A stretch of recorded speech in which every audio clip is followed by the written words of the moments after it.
नमस्कार, स्वागत है आपका। मेरा नाम है विपिन बेबाक। मेरे साथ मौजूद हैं मेरे सहयोगी शादाब रिजवी। धन्यवाद। राज्यसभा में नेता प्रतिपक्ष मल्लिकार्जुन खड़गे और बीजेपी अध्यक्ष जेपी नड्डा के बीच मंगलवार को बहस हो गई। उपसभापति की ओर से जब खड़गे को बोलने से रोका गया तो उन्होंने कहा कि यहाँ तानाशाही चल रही है। इस पर चेयर की ओर से उन्हें फिर टोका गया तो खड़गे ने कहा कि क्या क्या टोकना है, हम ठीक से ठोकेंगे, सरकार को ठोकेंगे। जेपी नड्डा ने इसे चेयर का अपमान बताया। जेपी नड्डा ने कहा कि यह बहुत दुर्भाग्यपूर्ण है कि वर्तमान नेता विपक्ष, जिनका विधानसभा और संसद में लंबा और अनुभवी कार्यकाल रहा है, जिन्होंने लोकसभा और राज्यसभा में पार्टी को लीड किया है, उन्होंने इस तरह की भाषा का इस्तेमाल किया है। यह बेहद निंदनीय है। चेयर के प्रति जिस शब्द का इस्तेमाल किया गया है वो अस्वीकार है, वो माफ़ी योग्य नहीं है। फिर भी एलओपी को माफ़ी मांगनी चाहिए और अपने शब्दों को वापस लेना चाहिए। सदन में बवाल बढ़ने के बाद मल्लिकार्जुन खड़गे ने चेयर से माफ़ी मांगी। नेता प्रतिपक्ष ने कहा कि मैं माफ़ी चाहता हूं, मैंने आपके लिए नहीं बोला, सरकार के लिए बोला है। अगर मेरी बातों से आपको ठेस लगी है तो आपसे माफ़ी चाहता हूं। मेरा कहना है कि इस देश के एक भाग के लिए अगर आप स्वाभिमान को ठेस लगाने की बात कहेंगे कि वो सिविलाइज्ड नहीं है तो आप मंत्री से इस्तीफा लो, वो देश को तोड़ने की बात कर रहे हैं। खड़गे द्वारा माफी मांगने को लेकर नेता सदन ने सराहनीय बताया। नड्डा ने कहा कि उन्होंने सरकार के बारे में जिस शब्दावली का इस्तेमाल किया है वो भी निंदनीय है, उसे संसदीय कार्रवाई से निकाला जाना चाहिए।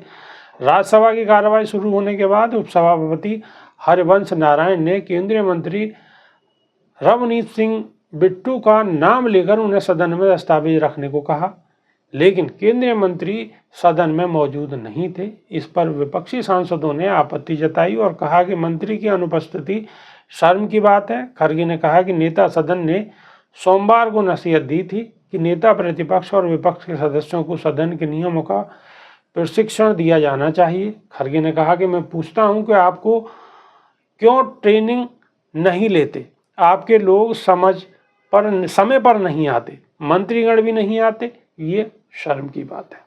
तो शादाब रिजवी, दोनों सदनों में आखिर ये चल क्या रहा है, ये हो क्या रहा है और क्यों हो रहा है? देखिए, वही बात आ जाती है फिर भी उसी सदन की बात जो मैं दोहरा रहा हूँ कि सदन की यहाँ पर कार्रवाई हो या वहाँ पर कार्रवाई हो, जो स्पीकर बैठे हैं, जो सदन के अध्यक्ष बैठे हैं, वो आखिर ये देख रहे हैं कि मैं किस पार्टी के द्वारा यहाँ पर मनोनीत किया गया हूँ, क्योंकि मामला तो सबको पता है, लेकिन जनता के सामने ये बातें बिल्कुल खुलकर नहीं आ पाती है। वो सोचते हैं कि जो नेता विपक्ष हैं मल्लिकार्जुन खड़गे, उन्होंने बदतमीजी कर दी स्पीकर के साथ भी, लेकिन जेपी नड्डा खुद इस बात को बता रहे हैं कि इनका दोनों सदन के अंदर बड़ी जो है इनकी उपलब्धि रही है, बहुत अच्छा इनका कार्यकाल रहा है, बहुत अभिनव ये अनुभवी नेता हैं।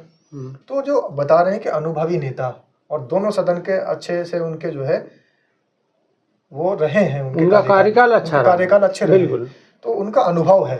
बिल्कुल। अब इतना अनुभव होने के बाद इतना अनुभवी नेता एक स्पीकर को अगर इस तरीके से उसके सामने बोल रहा है तो कहीं ना कहीं टीस है, कहीं ना कहीं दर्द है, टीस है। और सीधी सीधी बात वो ये समझ रहा है कि हर जगह जहां भी, चाहे वो यहाँ की सदन की कार्रवाई हो या दूसरे सदन की कार्रवाई, बिल्कुल हर जगह अनदेखी हो रही है।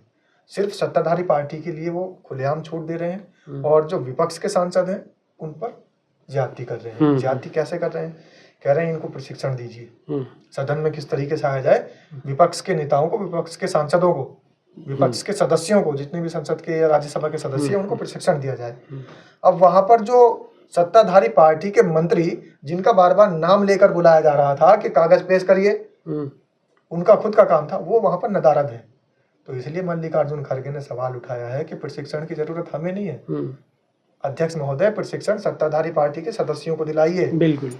तो अगर ये बात वो कह देते हैं तो कहीं कोई बात गलत नहीं है। और ये बात समझ नहीं आती कि जब इस तरीके से अध्यक्ष सिर्फ और सिर्फ विपक्ष वालों को निशाना बनाता है, सत्ताधारी पार्टी के मंत्री होने के बावजूद भी उस पर कोई जवाब नहीं, कोई प्रतिक्रिया नहीं, कोई बात नहीं कही गई प्रशिक्षण की, तो ये सीधा सीधा साफ तौर पर है कि सत्ताधारी पार्टी के पक्ष में काम हो रहा है। और अध्यक्ष जी भूल रहे हैं कि वो जिस कुर्सी पर बैठे हैं वहां पर देखी और अनदेखी नहीं चलती, वहां पर सबको समान अधिकार है। वहाँ पर सबको समान अधिकार है, लेकिन समान अधिकार मिलता दिखाई नहीं दे रहा। इसीलिए मल्लिकार्जुन खड़गे सवाल उठा रहे हैं। आप इन सारी घटनाओं को किस तरीके से लेते हैं, कमेंट के माध्यम से अपनी राय रख सकते हैं। हमें आपकी राय का इंतज़ार रहेगा। अभी के लिए सिर्फ इतना ही। नई वीडियो में फिर रूबरू होंगे। बहुत बहुत शुक्रिया। नमस्कार। धन्यवाद।